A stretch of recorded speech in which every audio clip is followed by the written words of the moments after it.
ಇದು ಹೊಸ ಕಟ್ಟಡ ನಿರ್ಮಾಣದ ಆರಂಭ. ಇಲ್ಲಿ ಒಂದು ದೊಡ್ಡ ಪ್ರಾಜೆಕ್ಟ್ ನಿರ್ಮಾಣವಾಗಲಿದೆ. ಇಂಜಿನಿಯರ್ಗಳು ಕಟ್ಟಡದ ವಿನ್ಯಾಸ ಮತ್ತು ಯೋಜನೆಗಳನ್ನ ಪರಿಶೀಲಿಸ್ತಾ ಇದ್ದಾರೆ. ಸರಿಯಾದ ಪ್ಲಾನಿಂಗ್ ಯಶಸ್ಸಿನ ಮೊದಲ ಹೆಜ್ಜೆ. ಇದು ನಿಜಕ್ಕೂ ಉತ್ತಮವಾಗಿದೆ. ಇಲ್ಲಿ ಫೌಂಡೇಶನ್ ಕೆಲಸ ಆರಂಭವಾಗಿದೆ. ಬಲವಾದ ಅಡಿಪಾಯವೇ ಕಟ್ಟಡದ ಶಕ್ತಿ. ಈ ಸ್ಟೀಲ್ ರೀಇನ್ಫೋರ್ಸ್ಮೆಂಟ್ ಕಟ್ಟಡಕ್ಕೆ ಹೆಚ್ಚುವರಿ ಬಲ ನೀಡುತ್ತದೆ.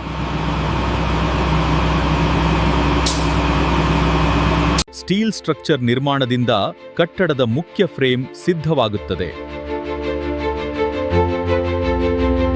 ಈ ಹಂತದಲ್ಲಿ ಗೋಡೆಗಳು ಮತ್ತು ಕಟ್ಟಡದ ರಚನೆ ರೂಪ ಪಡೆಯುತ್ತಾ ಇದೆ. ವೆಲ್ಡಿಂಗ್ ಮೂಲಕ ಸ್ಟೀಲ್ ಭಾಗಗಳನ್ನು ಗಟ್ಟಿಯಾಗಿ ಜೋಡಿಸಲಾಗುತ್ತದೆ. ಈಗ ಒಳಾಂಗಣ ಕೆಲಸಗಳು ನಡೆಯುತ್ತಿವೆ. ವಿದ್ಯುತ್ ಮತ್ತು ಇತರೆ ವ್ಯವಸ್ಥೆಗಳು ಅಳವಡಿಸಲಾಗ್ತಿದೆ. ಇಲ್ಲಿ ಗಾಜನ್ನು ನಿಧಾನವಾಗಿ ಇಳಿಸಿ. ಗೋಡೆಯ ಆ ಭಾಗವನ್ನು ಚಿತ್ರಿಸಲು ಮುಂದುವರಿಸಿ. ಇದೀಗ ಕಟ್ಟಡ ಪೂರ್ಣಗೊಂಡಿದೆ. ಇದು ತಂಡದ ಶ್ರಮದ ಫಲವಾಗಿದೆ.